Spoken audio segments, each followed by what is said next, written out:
Video like जरूर कर लीजिए और ऐसे वीडियो लगातार फ्री में पाने के लिए चैनल को तुरंत सब्सक्राइब कर लीजिए और बेल आइकन को जरूर टैप कर लीजिए ताकि आगे भी सारे वीडियो आपको मिलते रहे। यूट्यूब में फॉलो करते हैं तो प्लीज ये वाला फ्री टेलीग्राम चैनल जरूर ज्वाइन कर लीजिएगा। सारे नोटिफिकेशन सारे अपडेट यहीं पे आते हैं, ध्यान रखिए। नमस्कार साथियों, स्वागत है आप सभी का स्टडी फॉर सिविल सर्विसेज में। ये क्लास जो है हमारी आरो यारो में ये है हिंदी की, और हिंदी में जो टॉपिक हम लोग डिस्कस कर रहे हैं वो है विशेषण और विशेष्य। इसकी एक क्लास मैं पहले आप लोगों के लिए लेकर के आ चुका हूँ, ये इसकी दूसरी क्लास है। ठीक है, तो चलिए शुरू करते हैं इसको जल्दी से। पिछली क्लास में हमने देखा विशेषण विशेष्य क्या होते हैं और कितने प्रकार के होते हैं। तो हमने उसमें देखा कि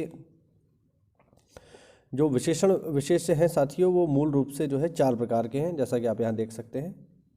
इन सबको हमने डिस्कस कर लिया था, गुणवाचक, संख्यावाचक, परिमाणवाचक और संकेतवाचक। अगर आपने वो वीडियो नहीं देखा है तो जा करके देख लीजिए। ये बेसिक है, इससे आपका बेसिक क्लियर होगा, कॉन्सेप्ट क्लियर होगा कि आखिरकार हम लोग पढ़ क्या रहे हैं। ठीक है,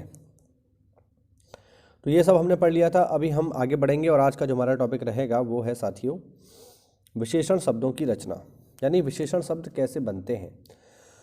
तो कैसे बनते हैं, तो बेसिकली संज्ञा, सर्वनाम, क्रिया इत्यादि से बनते हैं। एक एक करके इनके बनने की प्रक्रिया देखेंगे। सबसे पहले बात करेंगे संज्ञा से विशेषण कैसे बनते हैं। देखो यहाँ पे संज्ञा क्या होता है। बेसिकली संज्ञा होता है किसी भी वस्तु का नाम। ठीक है, हर वस्तु जिसका कोई नाम है वो संज्ञा है। ठीक है, ध्यान रखना, संज्ञा बराबर नाम। तो ये डायरेक्टली बने हुए हैं, देखते हैं जरा। देखिए, अब जैसे एक वस्तु या एक चीज़ है पृथ्वी। अब पृथ्वी एक संज्ञा है और पृथ्वी का जो विशेषण होता है वो होता है पार्थिव। पार्थिव का अर्थ क्या है? पार्थिव का अर्थ है साथियों पृथ्वी से जुड़ा हुआ या पृथ्वी के जैसा। जो पृथ्वी के जैसा होता है वो पार्थिव है। यानी अगर मैं ये कह रहा हूँ कि जैसे अगर मैं बोलूँ कि मंगल ग्रह पार्थिव है, तो इसका मतलब एक ये भी हुआ कि मंगल जो ग्रह है वो पृथ्वी के जैसा है। ठीक है, यानी अगर मैं किसी भी चीज़ को पार्थिव बोलूँगा तो वो पृथ्वी की जैसी हो जाएगी, यानी वो उसकी विशेषता बताएगा। जैसे दिन है, दिन से क्या हो गया? दैनिक। ठीक है, दैनिक जो प्रतिदिन हो, हम कहेंगे कि ये न्यूज़पेपर दैनिक है, तो वो उसकी विशेषता बता रहा है कि डेली आता है। नगर से बनता है नागरिक, नागरिक तो आप लोग जान ही रहे हो। प्यास से बनता है प्यासा। अगर मैं बोलूँ राम प्यासा है तो राम हो गई संज्ञा और प्यासा हो गया उसका विशेषण। और प्यासा विशेषण किससे बना है? प्यास से। फिर है दया, दया से बनेगा दयालु, दयालु भी अपने आप में विशेषण है। जैसे राम दयालु है, श्याम दयालु है, तो ये उसकी विशेषता बता रहा है। पशु से होगा पाश्विक, पाश्विक लिखा है, ये ध्यान रखना, पाश्विक। पाश्विक का अर्थ हो गया पशु जैसी प्रवृत्ति वाला। जो पशु जैसी हरकतें करता हो वो क्या है? वो पाश्विक है। ठीक है, जैसे मैं कहूँ कि रावण पाश्विक प्रवृत्ति का था, मतलब रावण जो है उसके अंदर पशुओं जैसी वृत्ति थी, तो रावण की विशेषता क्या होगी कि वो पाश्विक था। देव से बनता है दैवी, ये देवी नहीं है, ध्यान रखना, ये देवी नहीं है। देवी तो वो अलग है, ये दैवी है ना, दैवीय, इस तरीके से भी इसे बोल देते हैं। कहते हैं ना कि उस पर तो दैवीय कृपा हो रही है, यानी देवों की कृपा हो रही है। तो जो देव से जुड़ा हुआ है वो दैवी है। अग्नि से अगर कुछ जुड़ा हुआ है तो वो क्या हो जाएगा? आग्नेय। अग्नि से जो विशेषण बनता है वो क्या है? आग्नेय। आपने सुना होगा आग्नेय चट्टानें, जो लावा से बनती है, मैग्मा से बनती है, वो आग्नेय चट्टानें कहलाती हैं। तो अग्नि से जुड़ा हुआ है आग्नेय। उसी प्रकार आकाश से बना हुआ है आकाशीय, ग्राम से बना हुआ है साथियों ग्रामीण, मनुष्य से बना हुआ है मानुषिक, इच्छा से बना हुआ है इच्छुक, कृपा से बना हुआ है कृपालु, जंगल से बना हुआ है साथियों जंगली, और शहर से बना हुआ है शहरी। अब शहरी मैं अगर बोलूं कि राम शहरी है, मतलब राम की विशेषता क्या है कि राम शहर से संबंध रखता है, तो शहरी हो गया। मैं कहूँ जंगली है तो जंगल से संबंध रखता है। तो इस तरीके से शब्द बनते हैं। सूर्य का जो विशेषण होता है वो होता है सौर। मैं अगर यहाँ पे बोलूँ कि मेरे घर में सौर ऊर्जा से हम लोग जो है अपने उपकरण चलाते हैं, ठीक, हम लोग सौर ऊर्जा का इस्तेमाल करते हैं, तो इसका मतलब ये हुआ कि हम उस ऊर्जा का इस्तेमाल कर रहे हैं जो जुड़ी हुई है किससे? सूर्य से। तो इस तरीके से ये बनते हैं। ठीक है, सर्वनाम से भी जो है विशेषण बनते हैं, देखते हैं जरा। कोई से बनता है कोई सा। अब सर्वनाम क्या होते हैं? सर्वनाम वे शब्द होते हैं जो किसी संज्ञा के स्थान पर इस्तेमाल किए जाते हैं, उन्हें सर्वनाम कहते हैं। अब एक सर्वनाम है कोई। ठीक है, अब कोई ये अपने आप में सर्वनाम है। अब हम इससे जब विशेषण बनाएंगे तो हम लोग बोलेंगे कोई सा। जैसे आपसे कोई पूछे कि आप जो है किस रंग के कपड़े लेने चाहेंगे, तो आप क्या बोल दोगे, आप बोल दोगे कोई से रंग का दे दो, तो उस कपड़े की विशेषता क्या हो गई, कोई सा रंग, कोई सा भी चलेगा। मैं से बनता है मेरा, ठीक है, मैं अपने आप में सर्वनाम है, इसका विशेषण क्या बनेगा, मेरा। मैं कहूँ कि ये किताब मेरी है, तो ये उस किताब की विशेषता हो गई कि मेरा उस किताब से संबंधवाचक विशेषण से मेरा उससे जुड़ाव है। यह से बनता है इसका, ये आपको देखिए सीधे सीधे याद रखने हैं। कौन से बनता है कौन सा, तू से बनता है तेरा, और वह से बनता है उसका, ठीक है। क्रिया से भी विशेषण बनते हैं, जैसे अब कमाना अपने आप में क्रिया है, कमाना, रोना, चलना, ये सब क्या है, ये सब क्रिया है। तो कमाना से क्या बनेगा, कमाऊ। अब कमाऊ किसी की विशेषता बताएगा, जैसे मैं कहूँ कि राम एक कमाऊ है, या राम, जैसे हमारे यहाँ बोलते हैं कि कमाऊ पूत, यानी ऐसा पुत्र जो पैसे कमा रहा होता है उसे बोला जाता है कमाऊ पूत। मैं बोलूँ कि राम कमाऊ पूत है, तो राम की विशेषता क्या है कि राम कमाऊ है, यानी राम काम करके पैसे कमा रहा है, ये उसकी विशेषता को दर्शाएगा फिर, है ना। चलना से हो गया चालू। मैं कहूँ कि यह कार चालू अवस्था में है, तो कार की विशेषता क्या हो गई, चालू, और चालू जो विशेषण है किससे बना है, चलना से, यानी चल रही है वो, ठीक है।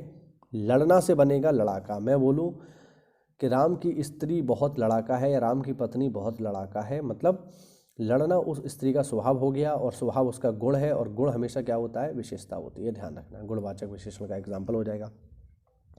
रक्षा से क्या हो जाएगा, रक्षक। जो व्यक्ति रक्षा करता है वो कौन होता है, रक्षक होता है, ठीक है। और देख लो, समझना से हो गया समझदार, ठीक है, समझदार ऑब्वियस बात है, विशेषता हो गई। और मिलना से हो गया मिलनसार, ये भी विशेषता है, लोग कहते हैं कि उसका व्यवहार बहुत मिलनसार है, वो बहुत मिलनसार प्रवृत्ति का है, ठीक है, ऐसे बनते हैं। आज से बनेगा आज का। मैं पूछूं, जैसे ये है अव्यय। अव्यय क्या होते हैं, समझ लो, अव्यय वो होते हैं जिन पर काल या क्रिया का या संज्ञा सर्वनाम का कोई प्रभाव नहीं पड़ता है, अव्यय होते हैं, ठीक है, मतलब जैसे हैं वो वैसे ही रहते, उनमें चेंज नहीं आता। अब जैसे आज है, अब आज में क्रिया या सर्वनाम या संज्ञा का कोई प्रभाव नहीं पड़ेगा, आज हमेशा आज ही रहेगा। जैसे मैं यहाँ बोलूँ राम आज आया, और फिर मैं बोलूँ सीता आज आई, तो आज तो आज रहा ना, ठीक है, क्रिया का या संज्ञा का लिंग बदलने से इसके ऊपर कोई प्रभाव नहीं पड़ा। तो ऐसे शब्द जो संज्ञा सर्वनाम लिंग से जिन पर कोई फर्क नहीं पड़ता है उन्हें हम कहते हैं अव्यय।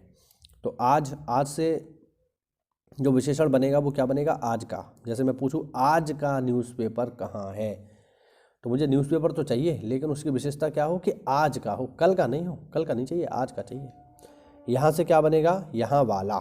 मैं बोलूँ कि इस क्लास में, मतलब मैं अगर ये बोलूँ कि यहाँ का आदमी कौन है, जैसे मैं मान लीजिए किसी सभा में जाऊँ किसी दूसरे शहर में, और वहाँ पे लोगों से पूछूँ कि बताइए इस गली का या यहाँ का व्यक्ति कौन है, तो मुझे आंसर मिलेगा। कल से बनेगा कल वाला, और वहाँ से बनेगा वहाँ वाला। आया ना समझ में। तो इस तरीके से जो है विशेषण जो है बन जाते हैं। आगे देखते हैं विशेषण की अवस्थाएं क्या होती हैं, देखिए ज़रा। तो साथियों, विशेषण की मूल रूप से 3 अवस्थाएं होती हैं, ठीक है। विशेषण की 3 तुलनात्मक अवस्थाएं होती हैं, जैसे इंग्लिश में होती है ना, वैसे ही है ना, वैसे ही होता है। वहाँ पर आपने सुना होगा कंपैरेटिव डिग्री, सुपरलेटिव डिग्री, वैसे ही यहाँ पर जो है हिंदी में भी है। पहली होती है मूल अवस्था, दूसरी होती है उत्तरावस्था, तीसरी होती है उत्तमा अवस्था। जैसे मूल अवस्था में क्या होगा, देखिए जरा। मूल अवस्था में किसी से तुलना नहीं की जाती, सिंपल एक सेंटेंस रहेगा, उसमें किसी से तुलना नहीं होगी, केवल एक सामान्य बात कही जाएगी। जैसे महेश श्रेष्ठ बालक है, मैंने बोला महेश एक श्रेष्ठ बालक है, तो बात सिंपल सी है, बात महेश के बारे में हो रही है, और महेश की विशेषता बताई जा रही है कि वह श्रेष्ठ है, ठीक है। महेश क्या है, महेश एक बालक है, और बालक की विशेषता क्या है कि वह श्रेष्ठ है। उत्तरावस्था में क्या होता है कि 2 वस्तुओं तथा प्राणियों के गुण दोषों की तुलना होती है, जिसमें से हम एक की तारीफ करते हैं और दूसरे की बुराई को बताते हैं, यानी एक की जो है अधिकता करते हैं और दूसरे की जो न्यूनतम अवस्था है उसको बताने का प्रयास करते हैं। जैसे यहाँ पर देखिए लिखा हुआ है कि राकेश महेंद्र से लंबा है। अब यहाँ पर क्या हो रहा है कि राकेश और महेंद्र के बीच तुलना हो रही है, और यहाँ पर ये साफ साफ बताया जा रहा है कि राकेश की लंबाई ज़्यादा है और महेंद्र की लंबाई कम है। तो यहाँ पर हम क्या कर रहे हैं, एक की अधिकता और दूसरे की न्यूनता बता रहे हैं। वैसे ही यहाँ पर है महेंद्र राकेश से श्रेष्ठतर है। यहाँ पर बताया गया है कि महेंद्र ज़्यादा बढ़िया है और राकेश ठीक है, बट उतना अच्छा नहीं है जितना अच्छा महेंद्र है। तो महेंद्र की तारीफ हो रही है और राकेश को थोड़ा कम बताया जा रहा है। तो ये होती है कंपैरेटिव डिग्री यानी उत्तरावस्था, जहाँ पर हम कंपेयर करते हैं। और तीसरी होती है उत्तमा अवस्था। इसमें क्या होती है, इसमें जो है सीधे सीधे हम ये बताते हैं कि दो या दो से अधिक वस्तुओं में सबसे उत्तम कौन है, सबसे बढ़िया कौन है, वो उसको हम बताएंगे। जैसे कृष्ण श्रेष्ठतम धावक है। अब जितने भी धावक हैं आसपास उनमें सबसे बढ़िया कौन है, सबसे बढ़िया कृष्ण है। तो फिर कृष्ण के आसपास और कोई दूसरा नहीं है, तो ये हो गई उत्तम अवस्था, जिसमें हमने सर्वश्रेष्ठ का चयन कर लिया। जैसे राकेश पढ़ने में सबसे कमज़ोर है। इसका मतलब ये हुआ कि जितने भी उसके आसपास के लोग हैं, या अगर वही क्लास की बात कर रहा है तो इसका मतलब ये है कि उस क्लास में जिसमें राकेश पढ़ता है, राकेश से कमज़ोर फिर और कोई नहीं है, सबसे कमज़ोर पढ़ने में राकेश है। तो फिर राकेश से नीचे और कोई नहीं है, ये हमने उसकी एक फाइनल स्थिति बता दी। ठीक है, ये आपको ध्यान रखना है। आगे बढ़ते हैं। अब देखो, विशेष्य के क्रम के आधार पर विशेषण दो प्रकार के होते हैं। पहला होता है क्या, विशेष्य विशेषण, और दूसरा होता है विधेय विशेषण। देखते हैं क्या चीज़ है ये, समझते हैं जरा। देखिए, पहला विशेष विशेषण देखेंगे। जो विशेषण विशेष्य के पहले आते हैं उसे विशेष विशेषण कहा जाता है। अब पहले इसको समझने से पहले आप ये समझ लो विशेष्य क्या होते हैं, विशेषण क्या होते हैं। देखो, मैंने बोला काला घोड़ा, तो यहाँ पर घोड़े की विशेषता क्या है कि घोड़ा कैसा है, घोड़ा काला है। तो घोड़ा हो गया यहाँ पर संज्ञा, यानी घोड़ा हो गया क्या, विशेष्य। इस सेंटेंस में क्या हो रहा है कि घोड़े की विशेषता बताई जा रही है। तो जिसकी विशेषता बताई जाती है वो होता है विशेष्य, और जो विशेषता बताई जा रही है कि घोड़ा कैसा है, काला, ये हो गया विशेषण। ठीक है, तो ये आपको समझ में आया विशेषण विशेष क्या है। अब इसको समझते हैं ये क्या चीज़ है। जो विशेषण विशेष्य के पहले आता है उसे विशेष विशेषण कहते हैं। जैसे मैंने अभी यहाँ पे क्या लिखा, मैंने अभी यहाँ पे लिखा काला घोड़ा, ये तो लिखा मैंने। अब आप इसमें देखिए, इसमें ये क्या है, ये है विशेष्य जिसकी विशेषता बताई जा रही है घोड़े की, और ये उसकी विशेषता है, तो ये क्या हो गया, विशेषण। ठीक, यहाँ पर क्या लिखा है, जो विशेषण विशेष्य के पहले आते हैं। तो यहाँ पर आप क्या देख रहे हैं कि काला एक विशेषण है और वो विशेष्य यानी घोड़े के पहले आया है। तो ये जो विशेषण का प्रकार है जो विशेष्य के पहले आता है उसे हम क्या कहते हैं, उसे कहते हैं विशेष्य विशेषण। आया समझ में, बस यही है। देखो, रमेश चतुर लड़का है। ठीक, अब लड़का की जो विशेषता है वो चतुर है, तो यहाँ पर चतुर हो गई विशेषता, और चतुर विशेषता किसकी है, लड़के की है, रमेश की नहीं है, ध्यान रखना। रमेश क्या है, रमेश तो लड़का है, रमेश की विशेषता लड़का है, लेकिन लड़के की विशेषता चतुर है। तो ये चीज़ आपको समझ लेनी है यहाँ पे। फिर आप यहाँ पे लॉजिक लगाओ कि अरे रमेश की तो बात हो रही है तो यहाँ पे चतुर जो है बाद में आया, नहीं, यहाँ पर लड़के की बात हो रही है और लड़का चतुर है। रमेश क्या है, रमेश एक लड़का है। तो इस तरीके से आपको देखना है। जैसे मोहन बुद्धिमान विद्यार्थी है, तो यहाँ पर जो विद्यार्थी है उसकी विशेषता क्या है कि वह बुद्धिमान है। तो बुद्धिमान एक विशेषण है जो कि किससे पहले आया है, विशेष्य यानी विद्यार्थी से पहले आया है। देखिए, यहाँ पर आपको ये भी पता होना चाहिए कि विशेषण क्या है और विशेष्य क्या है। ठीक है, क्योंकि अगर आपको यही क्लियर नहीं होगा, आप जैसे यहाँ पर आप देखो कि आप अगर इसमें ये सोचो कि मोहन बुद्धिमान है या मोहन बुद्धिमान विद्यार्थी है, तो यहाँ पर आप ये सोचो कि अच्छा मोहन की विशेषता बताई जा रही है तो मोहन हो गया विशेष्य और बुद्धिमान हो गया विशेषण, है ना। तो यहाँ पर ये आपको समझना पड़ेगा कि यहाँ पर जो मुख्य विशेष्य है वो विद्यार्थी है, मोहन नहीं है। ठीक, मोहन यहाँ पर एक संज्ञा के तौर पर कार्य कर रहा है, नाम है ना किसी का। चलिए आगे देखें। दूसरा है विधेय विशेषण। जो विशेषण विशेष्य और क्रिया के बीच में आते हैं उन्हें विधेय विशेषण कहा जाता है। ठीक है, एग्जाम्पल देखिए, नंदिनी की गाय सफ़ेद है। ठीक है, तो यहाँ पर सफ़ेद जो है उसका गुण है, और गुण है मतलब विशेषण है, लेकिन इसका जो प्रयोग हुआ है वो गाय और हैं के बीच में हुआ है। ठीक है, अब ये जो सफ़ेद है ये कौन है, ये गाय तो है, तो गाय हो गई यहाँ पे विशेष्य, और है हो गई क्रिया, और क्रिया और विशेष्य यानी गाय और हैं के बीच में आ गया सफ़ेद, तो ये क्या बन गया, ये बन गया विधेय विशेषण। आई बात समझ में, नहीं आई? विधेय विशेषण क्या होता है? जो विशेष्य और क्रिया के बीच में आता है। विशेष्य क्या होता है? जिसकी विशेषता बताई जाए, जैसे गाय सफ़ेद है, तो गाय क्या है यहाँ पे? गाय है विशेष्य। क्यों? क्योंकि गाय की तो विशेषता बताई जा रही है कि गाय सफ़ेद है, और है क्या है? क्रिया है, होना अपने आप में क्रिया है कि नहीं? तो गाय और है के बीच में क्या है? सफ़ेद है, तो क्या बन गया ये? विधेय विशेषण। बात समझ रहे हैं? वैसे ही देखिए अगला एग्जाम्पल, रमेश का लड़का गुणवान है।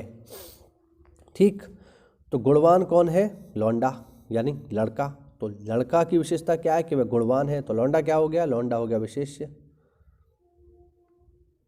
और है क्या है अपने आप में क्रिया है, तो ये हो गई क्रिया, और इनके बीच में क्या है? गुणवान। तो हो गया ना विधेय विशेषण। बस यही है। ठीक है, चलो और आगे देखते हैं। और आगे देखोगे तो आपको यहाँ मिलेगा प्रविशेषण। ये भी समझ लो, प्रविशेषण क्या होता है? प्रविशेषण ऐसे विशेषण होते हैं जो विशेषण की भी विशेषता बता देते हैं, यानी जो विशेषण की भी विशेषता बता दें वो होते हैं प्रविशेषण। जैसे एग्जाम्पल से इसको समझाओ। जैसे अगर मैं यहाँ पे लिखूं कि राम, जैसे यहाँ पे मैं लिखूं राम तेज दौड़ता है। ठीक है, मैंने एक सेंटेंस लिखा राम तेज दौड़ता है, तो राम संज्ञा है। ठीक है, दौड़ना अपने आप में एक क्रिया है, लेकिन क्रिया की विशेषता कौन बता रहा है? क्रिया की विशेषता बता रहा है कि दौड़ता तो है, ठीक है, लेकिन तेज दौड़ता है। ठीक, तो जो भी संज्ञा, सर्वनाम और क्रिया की विशेषता बताता है वो क्या होता है? विशेषण। तो तेज क्या हो गया? तेज हो गया विशेषण। और ये किसकी विशेषता बता रहा है? दौड़ने की, कि दौड़ता तो है लेकिन तेज। ये समझ लो, ये तेज जो विशेषण है ये राम की विशेषता नहीं है, ये दौड़ने की विशेषता है। तेज दौड़ रहा है ना, तो दौड़ना क्या हो गया? दौड़ना हो गया विशेष्य। ठीक, अब ये एक साधारण वाक्य था जो हमने समझ लिया। अब मैं थोड़ा सा इसमें करेक्शन कर दूं और मैं यहाँ लगा दूं एक शब्द कि राम बहुत तेज दौड़ता है। राम दौड़ता तो है लेकिन बहुत तेज दौड़ता है। अब यहाँ पर आप नोटिस करिए, पहले हमने क्या पढ़ा कि राम तेज दौड़ता है, तो दौड़ना क्या हो गया? दौड़ना हो गया विशेष्य या क्रिया। तेज हो गया विशेषण, क्योंकि दौड़ने की विशेषता है तेज। लेकिन तेज में भी बहुत तेज दौड़ रहा है, तो बहुत जो है वो इस तेज की विशेषता बता रहा है ना? बहुत जो है तेज की तो विशेषता बता रहा है कि राम बहुत तेज दौड़ता है, तो बहुत जो है वो तेज की भी विशेषता बता रहा है। तो बहुत जो शब्द हो गया ये हो गया साथियों प्रविशेषण। आई बात समझ में? तो ऐसे विशेषण जो विशेषण की भी विशेषता बताते हैं उन्हें कहा जाता है प्रविशेषण। यानी जो विशेषण की भी आगे विशेषता बता दें कि राम बहुत तेज दौड़ता है ना, वो बहुत तेज बोलता है ना, तो इस तरीके से जो विशेषण की भी विशेषता बताएं उन्हें कहा जाता है प्रविशेषण। ठीक है, बात समझ पा रहे हो नहीं समझ पा रहे हो? तो इस तरीके से जो है आपको ये पढ़ना है। उम्मीद करता हूँ ये क्लास आपको समझ में आ रही होगी, विशेषण विशेष आपको समझ में आ रहे होंगे, है ना, कितने प्रकार के होते हैं। ये धीरे धीरे इस टॉपिक को हम पढ़ेंगे। देखिए, इसको स्लो हम इसलिए पढ़ेंगे क्योंकि बहुत सारे लोगों की इसमें समस्या रहती है, उन्हें विशेषण विशेष सही से समझ में नहीं आते हैं, है ना, वो अंतर नहीं कर पाते हैं कि विशेषण क्या होता है, विशेष क्या होता है, प्रविशेषण क्या है। तो मैं अपना पूरा 100% दूंगा, मैं पूरा प्रयास करूंगा कि ये आपको पूरा अच्छे से समझ में आए, ताकि पेपर में इससे आने वाला एक भी सवाल आपका गलत ना हो। क्योंकि देखिए, मेरा आरओ परीक्षा में हिंदी में बहुत कम गलत होता है, 1 या 2 ही गलत होता है, 1 ही गलत होता है, 2 भी नहीं होते। और वो केवल और केवल इसलिए है क्योंकि मैंने बहुत अच्छे से इसकी स्टडी करी है। ठीक है, और मैं आपको बता दूं, मैंने भी तैयारी जो है SCS के नोट से ही करी है। मैं आपसे झूठ क्यों बोलूं, मैंने भी SCS के नोट से ही पढ़ा है, और बस कई बार पढ़ा है, मतलब 1 बार 2 बार 3 बार 10 बार। तो अगर आप भी इसको फॉलो करेंगे तो निश्चित रूप से आपका भी स्कोर बहुत अच्छा हो जाएगा, इसमें कोई डाउट नहीं है। बस आपको करना क्या है? करना आपको ये है कि आपको इन नोट्स को, देखिए जो भी हम नोट्स यहाँ बना रहे हैं, मैंने पिछली क्लास में भी आपसे बोला था कि नोट्स मेकिंग करिए, नोट्स आप बनाइए, और जो भी नोट्स आप बनाएं उनको रेगुलर बेसिस पर पढ़िए, खूब अच्छे से पढ़िए, 1 बार 2 बार 3 बार, क्योंकि जितनी बार आप रिवीजन करोगे, देखिए फरवरी में पेपर है 11 फरवरी को, तो अभी आपके पास आधा दिसंबर, पूरा जनवरी और 10 दिन आपके फरवरी के बाकी हैं। ठीक है, तो करीब करीब आपके पास 45 या हम कहें 50-55 के आसपास दिन है। तो बड़े आराम से हिंदी हम अपना खूब पढ़ लेंगे और खूब रिवीजन कर लेंगे। मैं कुछ दिन में हिंदी के जो प्रीवियस ईयर क्वेश्चन हैं उनको भी लगवाऊंगा, तो पूरी तैयारी हम यहाँ कर सकते हैं। बस अच्छे से आप लोगों को इसको पढ़ना है, और बस सबसे महत्वपूर्ण चीज़ है क्या? वो है रिवीजन। पढ़ा तो आप लोगों ने ज़िंदगी में बहुत सारा है, लेकिन सबसे इम्पोर्टेंट क्या है? रिवीजन। रिवीजन करिए, जितना बेहतर रिवीजन आप लोग कर लोगे उतना ही परीक्षा में सफलता के चांस बढ़ जाएंगे। ठीक है, तो ये वो आज का वीडियो साथियों। उम्मीद करता हूँ ये चीज़ें आपको समझ में आ रही होंगी। कोई डाउट हो तो कमेंट के माध्यम से पूछे। मिलते हैं साथियों अगली क्लास में, तब तक के लिए जय हिंद, जय भारत, वंदे मातरम।